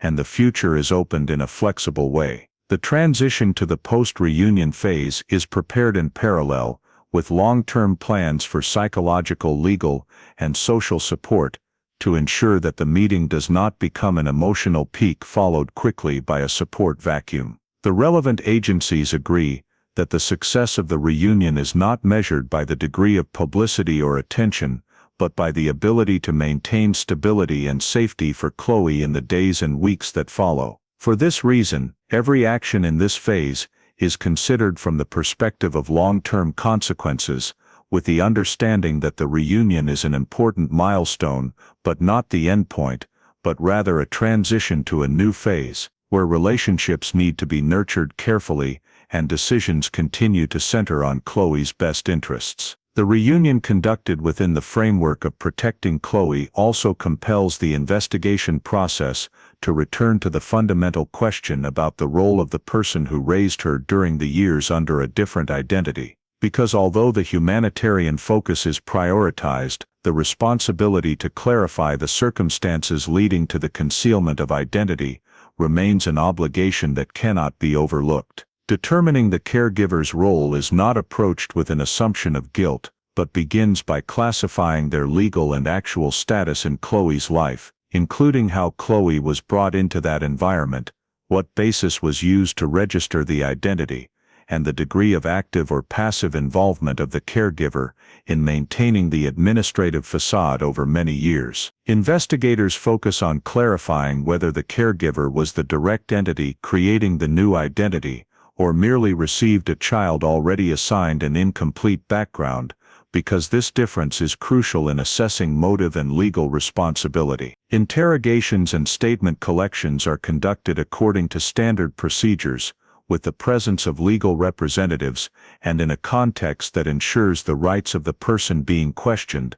to avoid information being distorted by pressure or emotion. Statements focus on the sequence of events leading to Chloe's appearance in the caregiver's life, decisions related to paperwork, medical care, education, and actions taken to maintain the consistency of that identity before authorities. Investigators not only record the content of statements, but also assess consistency over time, cross-referencing with administrative documents and previously collected data, to determine whether there has been story adjustment to fit the current context. Analysis of motive and behavior is conducted cautiously, because motives in similar cases can range from a desire to protect, a need for control, to personal benefits or fear of discovery, and reducing all behavior to a single motive often leads to errors. Investigators examine whether the identity concealment was maintained systematically, or was merely a consequence of initial decisions not adjusted over time, while assessing the caregiver's level of knowledge about Chloe's true origins in each phase. An important factor in the analysis is whether the caregiver actively prevented Chloe from accessing information about the past, or simply maintained an established story without questioning it, because the boundary between active concealment and passive maintenance of the status quo directly affects legal evaluation. When assessing legal responsibility, relevant agencies must consider multiple layers of issues, from the use of improperly sourced documents, obstruction of identity verification, to possible indirect or direct involvement in the initial abduction, although no evidence indicates the caregiver's participation in that phase. Each possibility is examined within the framework of the law in effect at the time of the acts, because applying retroactive legal standards could lead to unfair or procedurally unfeasible conclusions. Prosecutors and legal advisors participate in the evaluation process to determine whether the elements constituting a crime are met, while considering mitigating circumstances or special situations that could influence prosecution decisions. An inseparable part of this phase is determining prosecution limits, including statutes of limitations for potential acts, and the ability to prove subjective elements such as intent or awareness of the unlawfulness of the behavior. In reality, although some acts may be considered morally or administratively wrong, bringing them to criminal court requires a much higher threshold of proof, especially in a context where time has passed and much data no longer fully exists. The investigative force must face the challenge of balancing the need to clarify the truth with the obligation not to create a punitive legal process without solid grounds. Because every prosecution decision has far-reaching consequences, not only for the caregiver, but also indirectly impacting Chloe. For this reason, conclusions in this phase are drawn with caution, clearly distinguishing between what can be proven and what can only be speculated, while recognizing that not every deviant act in the past can or should be handled through criminal tools. Determining prosecution limits is not viewed as an investigative failure, but as an acknowledgement of the realities of the legal system, where justice is measured not only by conviction, but also by avoiding further harm to individuals who have already been affected over a long period. Within the scope of this phase, the most important thing is that clarifying the caregiver's role is done transparently and fairly, providing full context for subsequent decisions without hastily imposing conclusions, because the way responsibility is determined here will shape not only the legal outcome,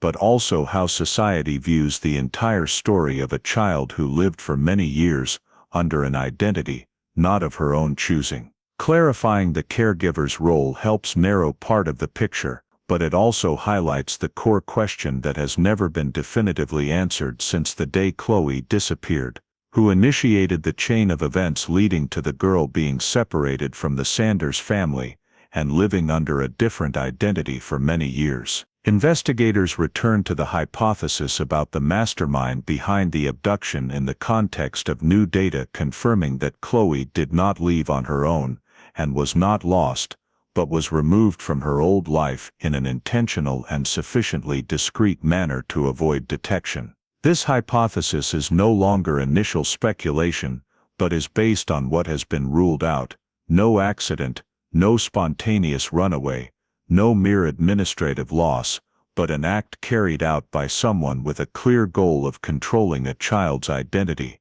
and location. However, identifying the specific mastermind faces severe limitations due to the time gap and the absence of direct evidence, making every scenario presented as a hypothesis rather than elevatable to a legal conclusion. Investigators consider the possibility of a lone individual with access to Chloe during the identified supervision gap from the early phase, someone knowledgeable enough about neighborhood routines and confident enough to act without drawing attention, but no remaining data confirms the identity or specific motive of that individual. In parallel, the possibility of accomplices is analyzed, because maintaining a different identity over a long period often requires more than an impulsive decision, including support in creating or maintaining paperwork, shielding from administrative questions, or simply the deliberate silence of those who knew but did not speak up. However, proving the existence of accomplices faces similar difficulties, with no voluntary statements, no clear transactions, and no traceable behavioral traces after many years. Scenarios are built to answer the question how more than who, focusing on how a child could be taken without notice, then integrated into another environment with a formally valid identity. But these scenarios only clarify the mechanism without pointing to the responsible individual. The evidentiary gaps become the biggest barrier in this phase, not only due to lack of physical evidence or witnesses, but because the nature of the act, if it occurred, was designed to leave no long-term traces, exploiting blind spots in the system at that time. Data that might have existed, such as temporary witness notes, early administrative traces, or informal interactions, are no longer retrievable or have lost evidentiary value after many years. This forces the investigative force to confront the reality that some questions, though reasonable and necessary, may never have complete answers within the current legal framework. Among the unanswered questions are who actively approached Chloe, what the true motive of that act was, and whether there was randomness or deliberate selection in targeting the girl, as well as why this act went undetected for so long despite multiple contacts with administrative and social systems. Each question opens another branch of reasoning, but no branch converges enough data to be confirmed, making the overall picture more suggestive than conclusive. Investigators must also consider the possibility that part of the truth has been buried forever with human memories, or non-existent records, and that continuing the search with current methods may not yield different results. Nevertheless, the inability to identify a specific perpetrator does not mean the investigation becomes meaningless, because the analysis process has clarified system limitations and the conditions that allowed such an act to occur undetected. The investigation cannot be fully closed in this phase, not due to lack of effort, but because the combination of time, limited past technology, and the discrete nature of the act created a gap that cannot be filled with remaining evidence. Relevant agencies record the case as one where the victim's identity has been verified, but individual responsibility cannot be legally determined. An incomplete outcome, but one that truthfully reflects the system's capabilities in the specific context. The existence of these gaps also raises broader questions about how society and the legal system confront cases where biological truth is illuminated, but behavioral truth remains out of reach, and whether justice can be understood in multiple layers beyond conviction. Within the scope of this phase, investigators choose not to create a forced conclusion to fill the gaps, but to record them transparently, as unresolved parts, with the understanding that honesty about what is unknown is just as important as accuracy about what has been confirmed. The inability to identify a specific perpetrator pushes the case to a different boundary, where the question is no longer what happened, but what the legal system can do with what remains. And it is precisely at this boundary that legal limitations reveal themselves more clearly than ever. The statute of limitations becomes the first factor to be seriously considered, as many potential acts related to changing identity, using invalid documents, or obstructing identity verification are governed by specific statutory time limits. When the gap between the time the act occurred and the time it was discovered stretches over many years, even decades, the possibility of pursuing criminal responsibility narrows significantly, not because the severity of the act diminishes, but because the law is designed to balance justice with stability, avoiding indefinite prosecutions in contexts where evidence and memories have faded. Alongside the statute of limitations are the inherent constraints of historical evidence,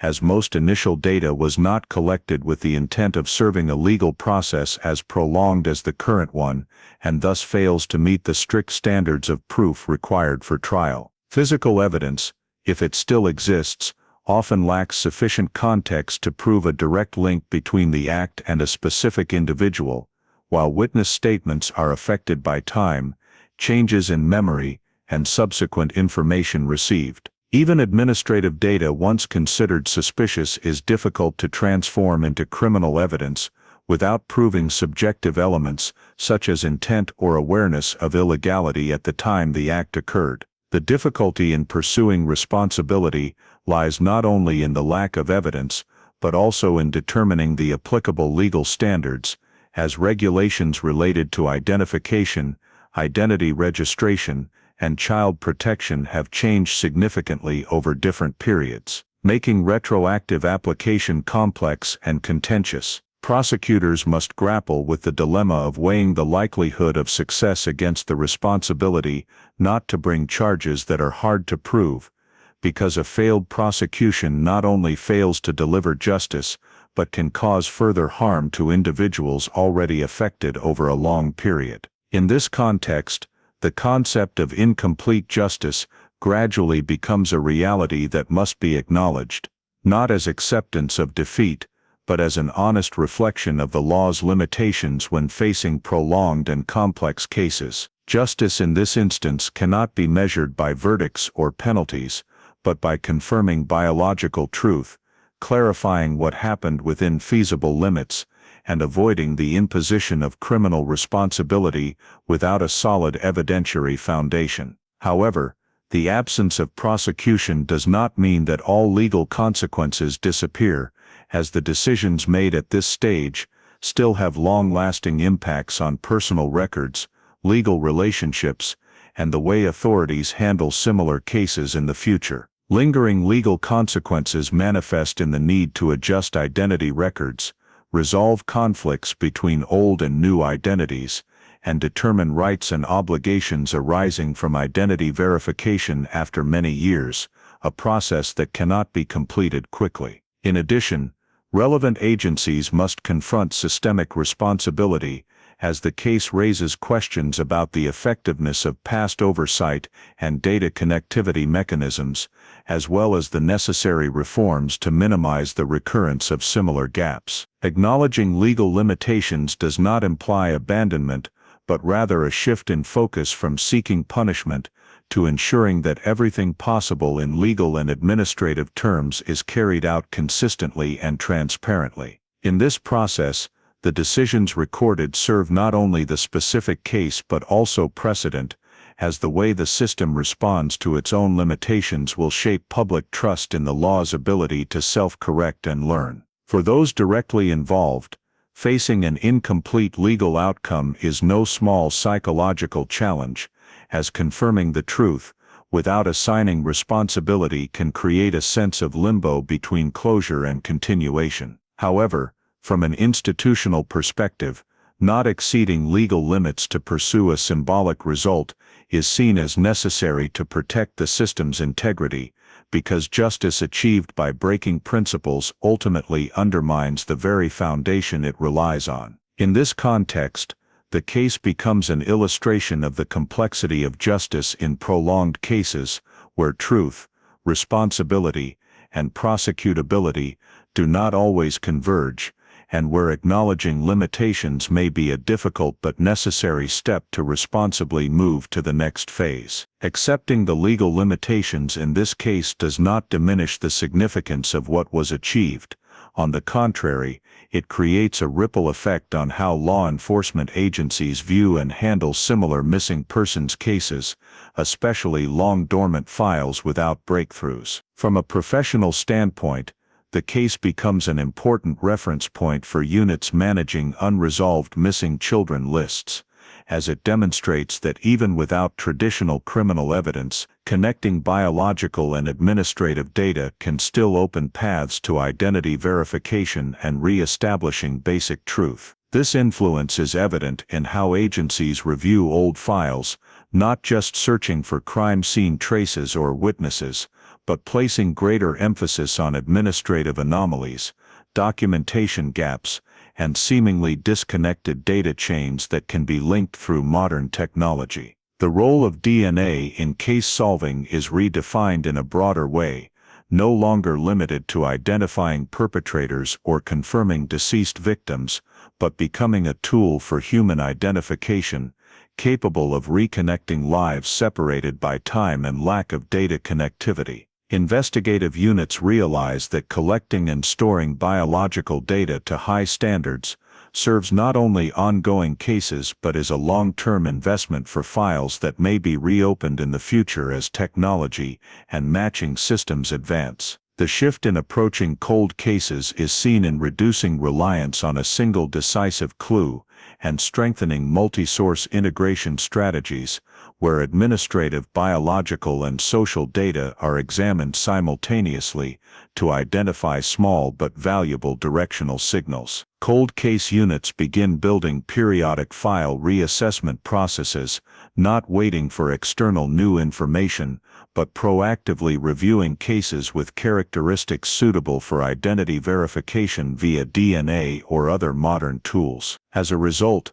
systemic awareness is heightened that a case does not necessarily need to end in prosecution to be considered valuable, as confirming identity and clarifying a victim's fate is also a form of justice, albeit not complete in the traditional sense. This case contributes to promoting internal discussions on standardizing data storage and sharing procedures across levels to minimize gaps that once allowed an identity to remain hidden for years without detection. Agencies recognize that technical improvements must be accompanied by organizational cultural changes, where questioning data and cross-checking is not seen as personal suspicion, but as necessary practice to protect system integrity. On a broader societal level, the case impacts public perception of missing persons, clarifying that not every case ends in immediate tragedy, but not every reunion brings complete closure either. Media and family support organizations use the case as an example to emphasize the importance of maintaining records,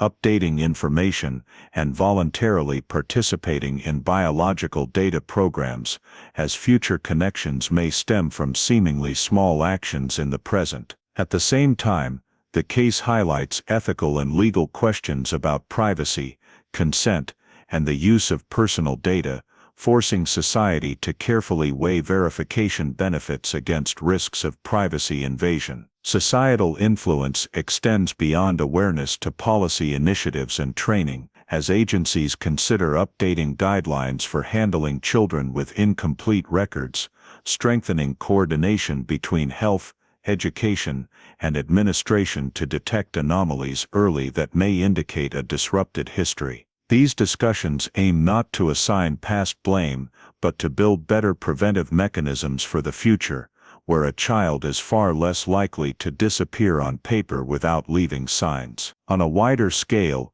the case contributes to changing how society evaluates investigative success, shifting from a punishment outcome mindset to a protection process mindset, where minimizing harm, confirming truth, and improving systems are considered equally important measures. Forensic and investigative experts recognize that each such case not only resolves a specific file but also generates learning data for the entire system, helping refine methods, procedures, and priorities in future cases. The investigative impact thus takes the form not of a clear victory, but of the gradual accumulation of meaningful small changes, from data collection methods and file evaluation to communication with victims and families. In this context, the case becomes a methodological milestone, proving that patience, data connectivity, and respect for legal limits can coexist to produce valuable outcomes, even when the question of the perpetrator cannot be fully answered. The ripple effects of the investigation from this case only truly gain meaning when placed back into an overall picture, where the entire process from the moment Chloe disappeared until her identity was verified can be seen as a chain of interconnected decisions influenced by the social context, technology, and professional awareness of each era. When synthesizing the investigative process, the initial steps can be seen to reflect the standards and capabilities of the system in the early 1990s, with rapid mobilization, widespread searches, and efforts to reconstruct the final moment, based on witness statements, but also revealing the era's inherent limitations, particularly heavy reliance on human memory and fragmented data. Shifting focus to the abduction hypothesis and maintaining investigation for a considerable time shows that investigators did not hastily close the file despite lacking breakthroughs, and transitioning the case to cold case status can be viewed as a realistic step, rather than abandonment. However, looking back with current data, some initial decisions or assumptions can be reassessed, not to assign blame, but to draw lessons, such as administrative anomalies not being treated as significant signals early on, or the lack of inter-regional data connectivity, reducing the chance of detecting identity changes sooner. Correct decisions are evident in systematically preserving records, evidence, and documents, as the relative completeness of archived data allowed the cold case unit to reopen the file and place old information in new context when technology permitted. Conversely, suboptimal decisions largely stemmed not from individual errors,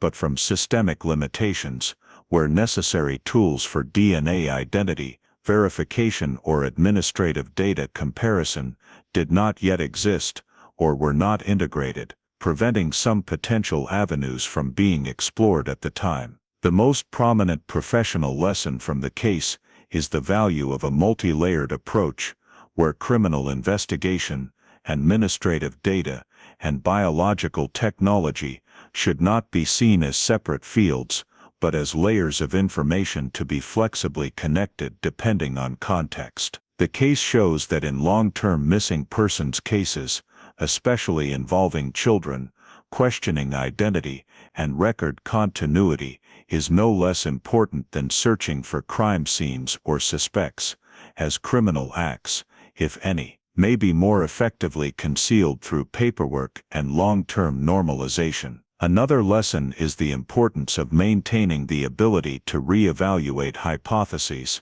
not treating early temporary conclusions as immutable, but being ready to adjust as context and tools change, something the cold case unit did by placing DNA data at the center of the revived process. Things that could have been done differently, viewed from the present, are not specific overlooked actions, but systemic structures that could have been built earlier, such as better interagency data sharing mechanisms, standardized recording and reviewing of administrative anomalies, or earlier investment in long-term biological data storage. However, posing what-if scenarios must be accompanied by acknowledging that past decisions were always made under conditions of limited information and resources, and fair evaluation must account for that context. The value of not abandoning files is most clearly demonstrated in the outcome of verifying Chloe Sanders' identity, a result that might not have occurred if records were lost, evidence destroyed, or data scattered and irretrievable. The case shows that a cold case file is not a stored failure, but an intentional waiting state, where time can become an ally as technology and awareness advance. Maintaining files serves not only future prosecution potential, but also sends an internal message that every missing person's case deserves to be remembered and ready for re-examination, no matter how many years have passed. Overall case evaluation also reveals the necessity of balancing expectations of complete justice with legal reality, as not every investigative process can end with identifying and successfully prosecuting a perpetrator. In this instance, confirming identity and ensuring Chloe's safety carries humanitarian and professional value, no less than, and perhaps greater than, an uncertain criminal outcome. The case becomes evidence that investigative success should not be measured by a single criterion, but by adaptability, learning, and long-term harm reduction. Looking back at the entire process reveals a developmental curve in the investigative system, from human and inference-based efforts to data and science-integrated methods, and this very shift opened the door to the final result. This evaluation does not aim to close the story, but to place it in its proper position as a highly valuable learning case, where both achievements and shortcomings provide critical information for handling future missing persons cases. In that scope, the case is not just the story of a child found after many years, but a vivid record of how the investigative system operates, stumbles, adapts, and evolves, affirming that not abandoning files is not merely a professional choice, but a long-term commitment to truth, even if that truth arrives late and is never fully complete. Reviewing the entire case at the final stage allows for a clear delineation of what has been resolved and what remains permanently beyond the system's ability to close. And it is this very distinction that creates the true meaning of the Chloe Sanders story. What has been resolved first and foremost is the victim's identity, a key point lost for many years, now confirmed through scientific methods and indisputable legal processes, thereby ending the state of a person existing between two records, two names, and two non-intersecting lives. Confirming that Chloe is Chloe Sanders is not merely a biological conclusion, but the restoration of an order disrupted since the little girl disappeared, allowing the biological family to know their child's fate with certainty, and allowing Chloe herself to understand her true origins. Even though the process comes with many psychological challenges, along with identity, the victim's fate has also been clarified at the most basic level. Chloe did not die, did not disappear permanently, but lived, grew up, and existed in society in a different form, a rare outcome in long-term child missing cases. However, alongside what has been resolved are the unresolved elements, creating the incomplete but honest part of the case. The perpetrator who initiated the abduction has never been legally identified. The true motive for that act remains only hypothetical, and the chain of events, from the moment Chloe disappeared to her living under a different identity, still has links that cannot be reconstructed. This gap is not the result of indifference or lack of effort, but a consequence of time, past technological limitations, and the discrete nature of the act if it was designed to avoid detection. The inability to pursue criminal responsibility in the current scope presents a hard-to-accept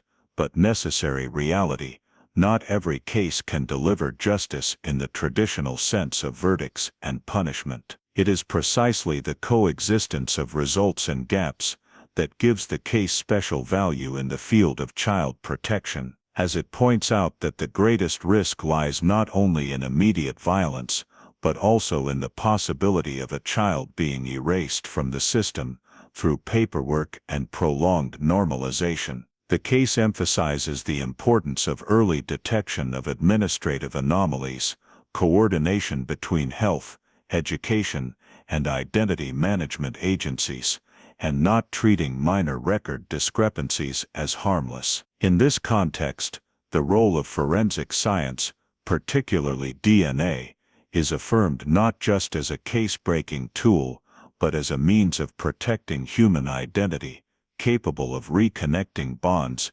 severed by time and lack of data connectivity. Forensic science in this case did not lead to identifying the perpetrator, but delivered the most core truth about the person involved, showing that its value should not be measured purely by the number of convictions achieved. At the same time, the case raises ethical and societal questions about the use of biological data, privacy rights, consent, and responsibility to protect vulnerable individuals during verification, reminding us that scientific progress must always be accompanied by appropriate legal and ethical frameworks. The final message of the case lies not in sensationalism or fleeting emotion, but in the enduring reminder that not abandoning files, not abandoning data, and not abandoning unanswered questions is the foundation of a responsible justice system.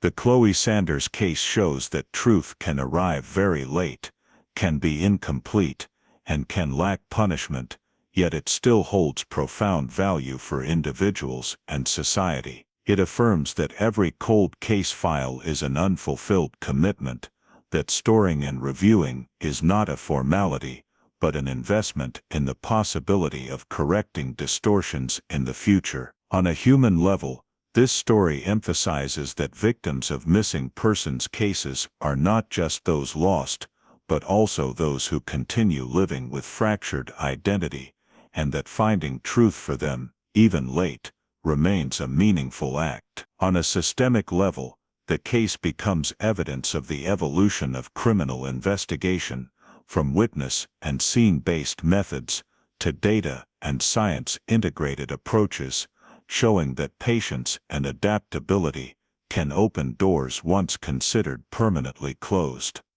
Ultimately, the core message of the case is not an assertion that everything will be resolved, but a reminder that continuing to search, continuing to preserve, and continuing to ask questions is what allows truth, even if incomplete, to have a chance to emerge, and that in child protection, systemic indifference is always more dangerous than the uncertainty of an unanswered question. In today's United States, the Chloe Sanders story reminds us that safety is no longer just a feeling but must be a system of habits and verification. In 1992 in Roanoke, the community believed the neighborhood was so safe that a single short supervision gap was enough for Chloe to vanish without anyone hearing a sound or seeing signs of struggle. The practical lesson is that parents should establish age-specific rules,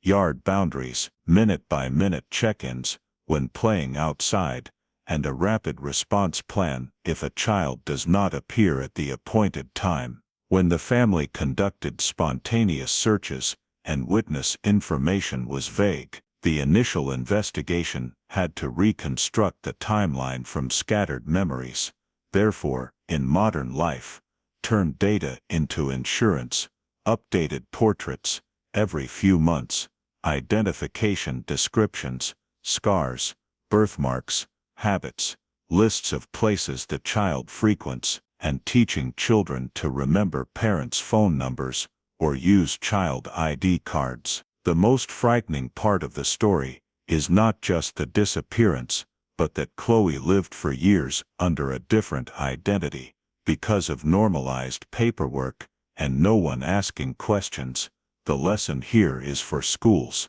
clinics, neighbors. If a child's records show basic inconsistencies, date of birth, guardian, disrupted medical cell educational history, report through appropriate channels. In the U.S., that could be school, social workers, pediatricians, or child protective services when risk signs appear. Finally, DNA in the story was not magic, but the result of preserved records and rigorous verification processes. The lesson is to keep important documents, update medical information, and consider missing person support programs when appropriate, because sometimes the piece that reconnects a family comes from something seemingly small, an administrative record, and a properly managed biological data sample. If you believe every missing persons file deserves a chance to be revisited, please subscribe to the channel so we can follow together the cases where truth may arrive very late, but is never meaningless. Thank you for staying until the very end of the Chloe Sanders story, and see you in the next video, where we continue searching for answers that have been left behind.